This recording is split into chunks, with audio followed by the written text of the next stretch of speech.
¿Ustedes creen que no da temor hablar de Cristo? No debe dar temor. Pero vaya que sí. En la mañana decía yo que saludaba a mi hermana Flor Campos y la recuerdo porque una vez me habló por teléfono y me dijo: hermano, lo espero en mi casa el próximo jueves a las 2 de la tarde. Yo no sabía dónde vivían. Y me dijo: por aquí, suba por allá. Ya, por fin llegué a su casa y cuando llegué había como 30 o 40 personas. Y me dijo: hermano, hoy es mi cumpleaños, lo invito a comer. Yo feliz. Pero me dijo: antes de que coma, predique. Iba a predicar porque invité a mis vecinos de la colonia. Quiero compartir con ellos mi cumpleaños y decirles que Dios me ha bendecido y por eso lo invité a usted. Y le dije: hermana, pero me hubiera avisado. No, se trata de eso precisamente, de decirle a los vecinos que Dios me ha bendecido tanto, pero pues a través de usted y la palabra. Y dije: ¿y ahora qué les digo? No, pues la palabra. Siempre nos ha pasado eso, siempre ha sido así. Pero precisamente como yo aprendí del pastor Saúl, cada vez que te inviten a predicar, hazlo. Porque hay mucha gente que no conoce a Dios. Y es una oportunidad de proclamar la verdad de la palabra. Yo tengo que hablar esta tarde sobre pastoreando para ser discípulos. Oigan, ¿cómo es posible pensar que has sido llamado para predicar? La unción del Espíritu es para aquellos que son elegidos y llamados para proclamar la verdad. Y hay que creerlo, sentirlo. Se tiene que creer primeramente para poder exteriorizarlo. Un buen día, dicen los evangelios, particularmente me gusta la versión de Lucas. Un buen día, un hombre apareció a las orillas del mar de Galilea, vio a unos pescadores, entre ellos estaba Simón, Andrés, Jacobo, Juan, pescadores profesionales por excelencia, y no habían pescado nada. Estoy en Lucas capítulo 5, y entonces Jesús les dijo: tiren su red a la derecha. Y le dijeron: Jesús, toda la noche hemos estado pescando y nada hemos logrado, mas en tu nombre echaré la red. Y esa frase yo la aprendí también del pastor Saúl, cuando me impuso sus manos aquí en la iglesia para ser obrero. Y me dijo: todo lo que hagas, hazlo en el nombre del Señor. Y Simón dijo eso: no he pescado nada, pero en tu nombre echaré la red. Y el milagro fue: lo que no se haga en el nombre del Señor no produce frutos, aunque usted lo haga muy bien. Quiero referirme precisamente esta tarde a lo que nos enseña la palabra en el Evangelio de Marcos. Estemos con la Biblia en Marcos capítulo 3, para formar discípulos de Cristo. A mí me gusta más la palabra forjar, más que formar. En la universidad hoy formamos profesionales en las diversas áreas. A mí me gusta mucho más la palabra forjamos profesionales más que profesionistas. Estamos llenos de profesionistas en este país, pero profesionales, muy pocos. Entonces, si cambiamos la palabra pastoreando para forjar discípulos de Cristo. Forjar, como en un taller de forja y soldadura, de herrería, donde hay que tomar una pieza dura y pasarlo a través del fuego para darle forma y utilidad. Esto es lo que en esencia el ministerio de Jesús hace con aquellos que son llamados para un propósito. más que formar, forjar, hacerlo pasar por momentos difíciles a través de pruebas, a través del fuego, superando dificultades, hasta tener un verdadero discípulo del Señor. Pongamos atención a lo que dice desde el verso 13, Marcos 3:13. Después subió al monte y llamó así a los que él quiso. Amigos hermanos, la doctrina de la soberanía absoluta de Dios. ¿A quiénes llamó? A los que él quiso. Porque muchos querían, dice el Evangelio de Lucas, y grandes multitudes seguían a Jesús cuando inició su ministerio y su fama corría por toda Samaria, Jerusalén, Damasco, Siria y todo alrededor, y le seguían grandes multitudes. Pero él solo llamó ¿a quién? A los que él quiso. Y Dios en su infinita misericordia le ha llamado a usted y a mí porque así lo quiere. A mí siempre me preguntan cuando predico, bueno, pero ¿cómo puedo entender la predestinación? Es parte de la soberanía de Dios. Inclusive no te la puedo explicar. Así es que ni me preguntes, pregúntale a Él. A ver qué te dice. Llamó así a los que Él quiso y luego vinieron a Él. Él los llamó a los que Él quiso y luego vinieron a Él.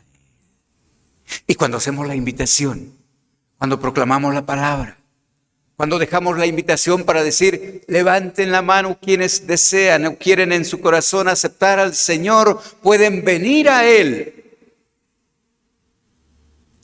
Últimamente nuestra iglesia ya tiene por lo menos 10 años que no hace una campaña o una cruzada evangelística.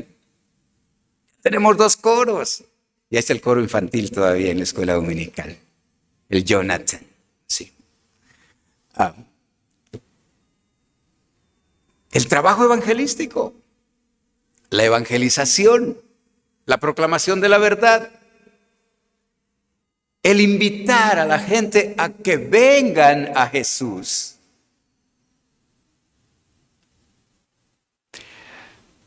Yo creo que esta invitación, que es muy personal, había un canto que el coro entonaba, mas yo y mi casa. Bueno, más mi casa y yo, decían cambiando el orden, ¿no? Dicen que el orden de los factores no altera el producto.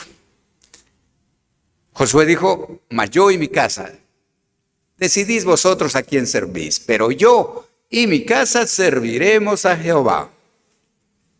Y ya saben lo que pasó. Yo creo que justamente es ahí donde empieza el liderazgo en el hogar, en la familia. Ahí empieza la forja, la preparación con valores y principios para tener buenos seguidores, buenos discípulos, buenos alumnos. Y luego dice el verso 14, y estableció a 12 para que estuviesen con él y para enviarlos a predicar.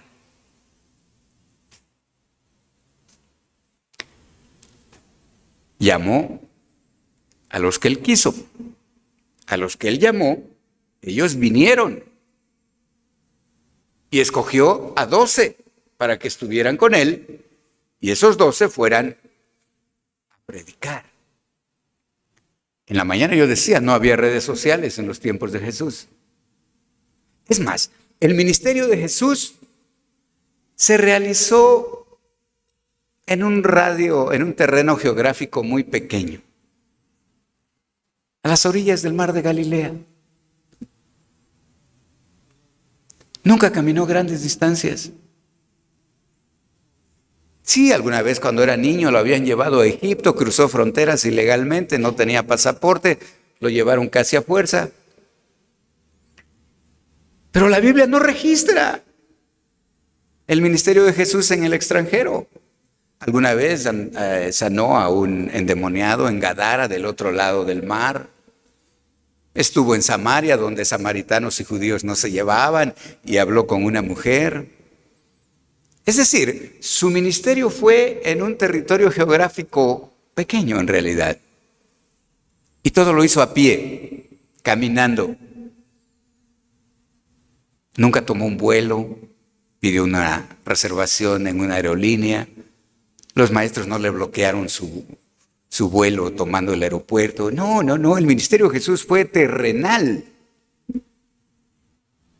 Bueno, escogió a 12, los llamó y los envió a predicar. ¿Cuál es el propósito final de la educación cristiana? Dice la Gran Comisión en Mateo: id, predicad el Evangelio a toda criatura, sin distinción alguna, enseñándoles, bautizándoles. Pero dice, id y haced discípulos. Y me encanta esa frase, con autoridad, id. Está en modo imperativo. Vayan y prediquen y enseñen y hagan discípulos. Haced. Pero antes de hacer, tenemos que ser. Si no soy discípulo, ¿cómo voy a ser discípulo? Él nos deja la gran comisión porque ya había forjado a sus discípulos, a los 12. Ustedes son mis discípulos. Ahora vayan y hagan más discípulos. El ministerio del crecimiento de la iglesia no se basa en la membresía. Yo soy el secretario de la iglesia y por los libros por allá andan, no me acuerdo dónde están. Pero tenemos registrados más o menos 220 miembros activos, con derecho a voz y voto. Pero la palabra de Dios no dice vayan y hagan miembros de la iglesia. Dice vayan y hagan discípulos. Porque el discípulo aprende de su maestro, imita a su maestro, desea ser como su maestro y multiplica el trabajo que hace su maestro. Y los envió a predicar, verso 15, y que tuviesen autoridad para sanar enfermedades y para echar fuera demonios. Los forjó y les dio autoridad.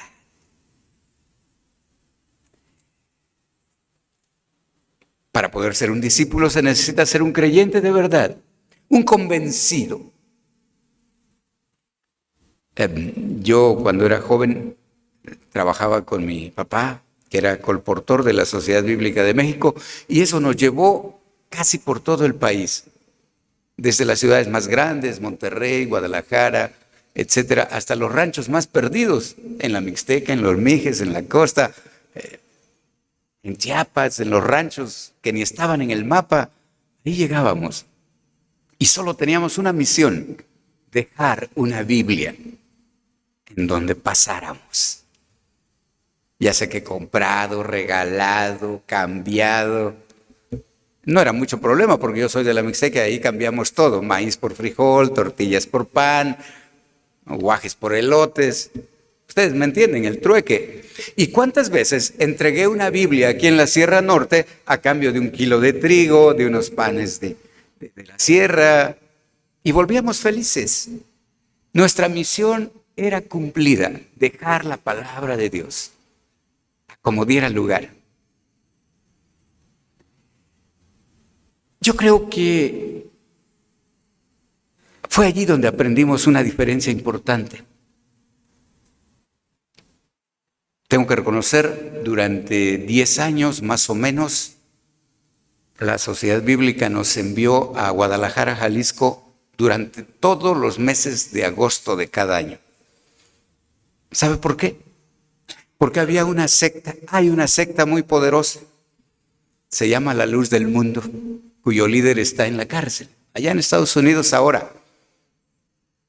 Yo tuve la oportunidad de conocer a su profeta, ¿sí? Samuel Joaquín, padre del que ahora está en la cárcel.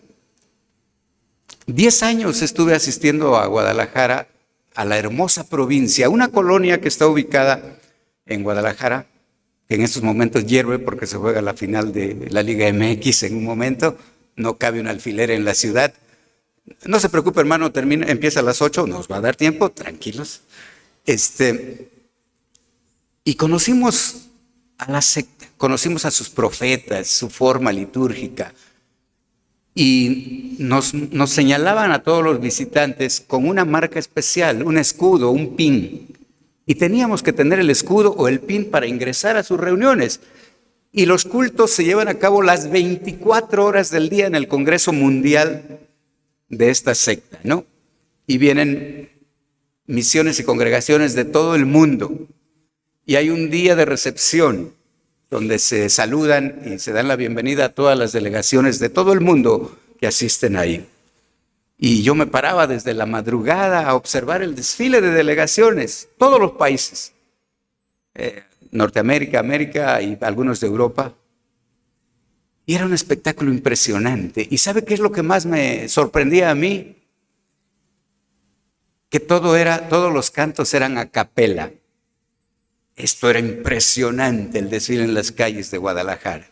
Me tocó ver la construcción de lo que hoy es su templo. Es fabuloso, es tremendo, es grandioso. Pero es una secta falsa. Y nos marcaban o nos daban un pin especial para poder circular. Tienen su propia ciudad, su propio hospital, su propia escuela, su propio mercado. Y todos se llaman hermanos y todos venden, compran. Es una ciudad dentro de la ciudad. Muy poderoso políticamente también. Y yo recuerdo que yo llevaba mi pin, conseguíamos los pines porque la Sociedad Bíblica nos enviaba. Ellos trabajan con la Biblia en la versión antigua, la 909. Será lo que llevábamos. Y yo encontraba que a quienes no pertenecían al grupo o a la secta los expulsaban de manera violenta, porque son violentos también. Son hermanos, pero de espada, ¿no? Y entonces cruzábamos, nos paraban en cada esquina, cualquier persona nos detenía y nos decían, ¿tú de qué iglesia eres? ¿De qué misión perteneces? ¿Qué pastor es tu líder? Entonces solo mostrábamos nuestro pin y decían, así es, hermano. Y entonces quienes no eran miembros de la secta y querían estar en el evento, se les llamaba simpatizantes. Es decir, no eran convencidos, pero había cierta tolerancia. Pero no eran comprometidos. Y hoy quiero decir esto con ustedes. ¿Somos solo simpatizantes de Cristo? ¿Solo simpatizantes del cristianismo? Me cae bien el Señor y me gusta el coro y me reúno con ellos. Pero he tenido un verdadero encuentro personal con Jesús. He aceptado en mi corazón la presencia de Él. He sido transformado por su gracia y su misericordia. ¿O sigo siendo un simpatizante? Es decir, me siento bien ahí. Me gusta cómo canta el coro. Canto con el coro. Pero tengo a Jesús en mi corazón. Vaya pregunta, ¿no? No quiero ser simpatizante más. Simpatizo con la iglesia de San Pablo, es tradicional, conservador, etcétera. No saltan cuando cantan, no se tiran por allí. No, son ordenados. Y me gusta.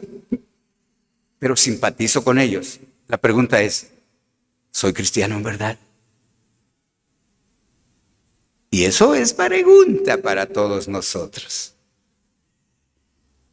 ¿O somos verdaderos creyentes? Cuando solo somos simpatizantes, como yo con aquellos amigos, pues nada más era espectador.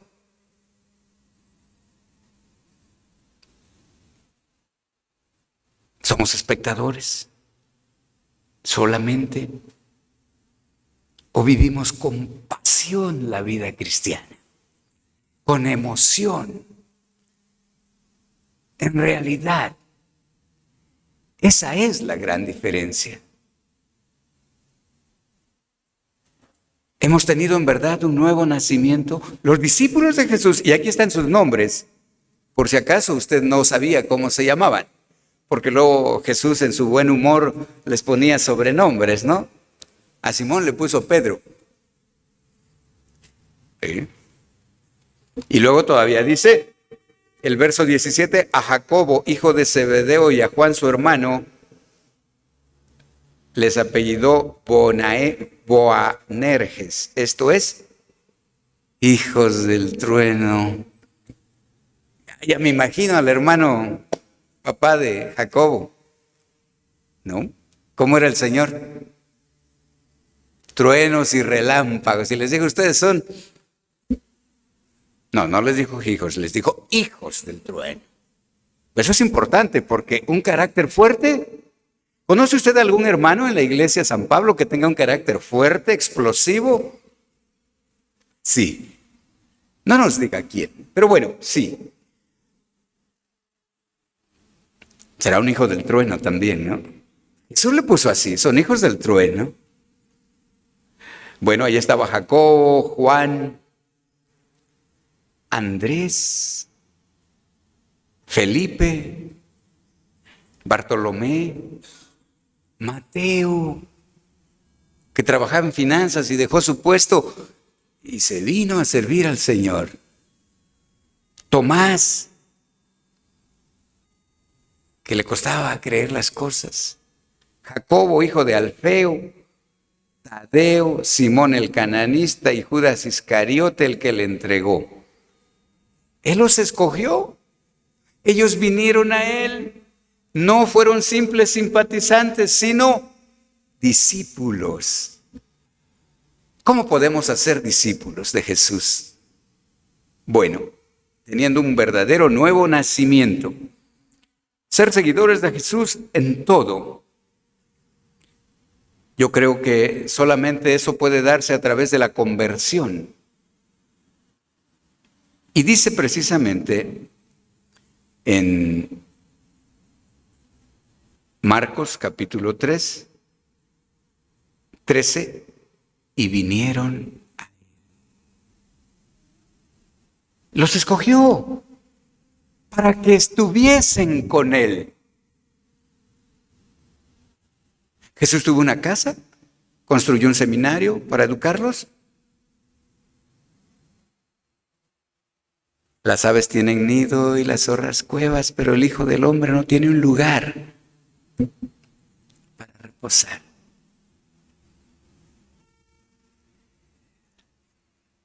Para que estuvieran con él. Dormía en el campo, se alimentaba de la pesca. Algún día hablaremos de la nutrición de Jesús.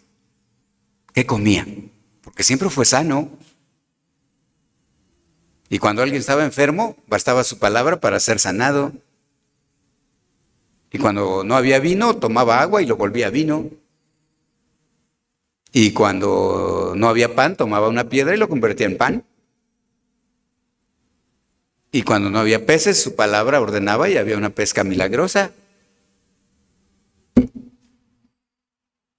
Por eso decía, no os afanéis. Bástale a cada día su propio afán. Jesús llamó a los 12, los escogió para que estuvieran con él. Y yo te pregunto, amigo y hermano, esta tarde, ¿tú con quién estás?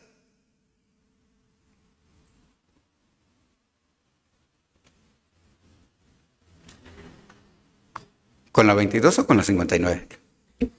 ¿Con quién estás? ¿De qué lado estás? ¿Con Cristo o contra Cristo? Él dijo, conmigo no hay términos medios. O es o no es. O está conmigo o contra mí.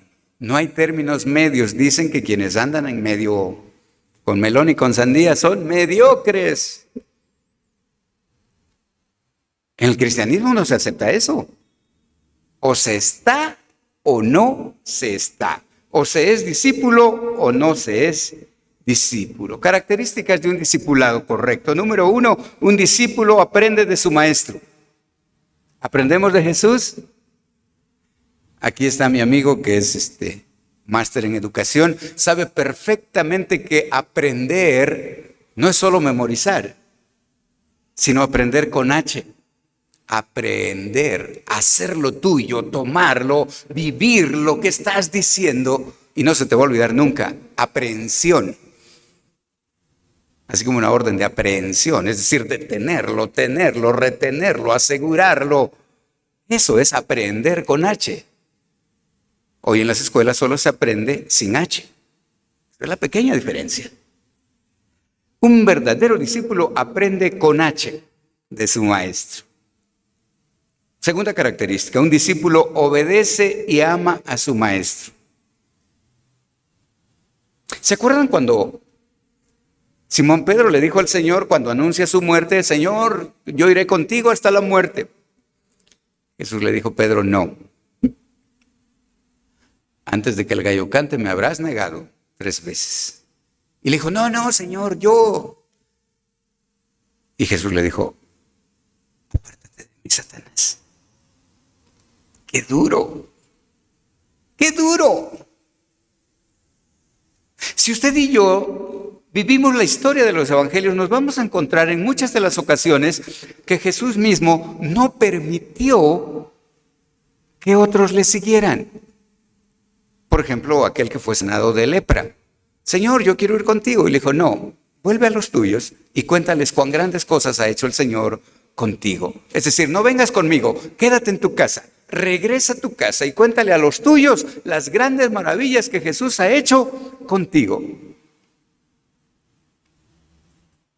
Cuando el endemoniado de Gadara fue sanado, Jesús le dijo, quédate aquí. No vengas con nosotros. Somos 12. Ya estamos contados, 12. 13 no es un buen número, entonces quédate allá. Y platica cuán grandes cosas ha hecho el Señor contigo. ¿Y qué dice la palabra que hizo? Que el ex demoniado fue por Decápolis, toda una región de 10 ciudades, a contar lo que Dios le había hecho. ¡Qué maravilloso! Un discípulo obedece y ama a su maestro. Dios prefiere la obediencia, recordémoslo siempre. Si en verdad somos discípulos del Señor, debemos obedecer. Tercero, un discípulo imita a su maestro. Pablo se atrevió a decir, sed imitadores de mí como yo de Cristo. ¡Qué compromiso! Aprendan de mí como yo aprendo del pastor y el pastor aprende del Señor. Está en juego tu testimonio. No es cualquier cosa. Vaya. Ser discípulo de Jesús. Y finalmente el discípulo hace discípulos. Sí. ¿Y cómo hacemos discípulos? Compartiendo la fe. Por eso quería orar por las hermanas, porque a través de su canto van a compartir su fe. Van a decirle a la gente que los escuche en quién creen. Y en medio de las múltiples ocupaciones de nuestras hermanas, cada día en el hogar, en la familia, en la casa, en la cocina, en el trabajo, que se multiplica, a través de un canto van a proclamar la verdad del Evangelio. Que Dios bendiga esas vidas. Van a ser discípulos de Jesús. Creo que todo lo que debemos hacer es para la gloria de Dios, como decíamos en la mañana. Tenemos un compromiso profundo, hacer discípulos, cumplir la gran comisión, pero eso empieza desde el hogar. Siempre queremos darle lo mejor a nuestros hijos y queremos que los hijos superen a los padres. Y qué agradable es decir, ese es mi hijo, se parece a su padre. porque somos fiel reflejo de la imagen y semejanza con que fuimos hechos por la mano de Dios. Somos hijos de Dios, dice Juan. Nos ha dado el privilegio de ser llamados hijos de Dios. Y los hijos de Dios siempre caminan con la frente en alto. Los hijos de Dios siempre miran arriba a metas más altas. Y los hijos de Dios también tienen compasión, consuelo, gracia, misericordia. Sí, por eso somos fiel reflejo de la gracia divina puesta en nosotros. Tenemos que ser discípulos en el hogar y en la familia. Por eso hay una invitación. Jesús nos dijo, si alguno quiere venir en pos de mí, ¿qué es lo primero que debe hacer? Negarse a sí mismo.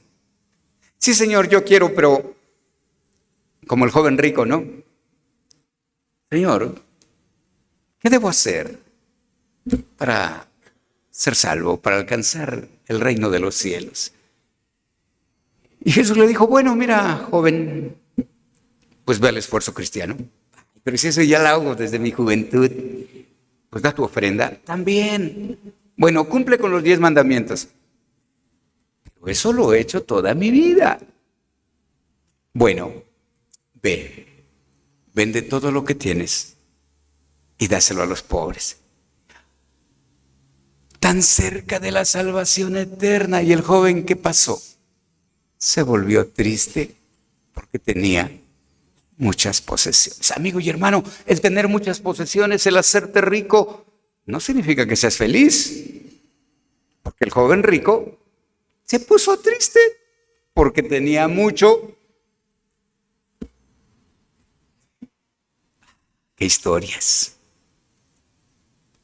Si alguno quiere venir en pos de mí, dice su palabra, niéguese a sí mismo. Número 1. Número 2, tome su cruz.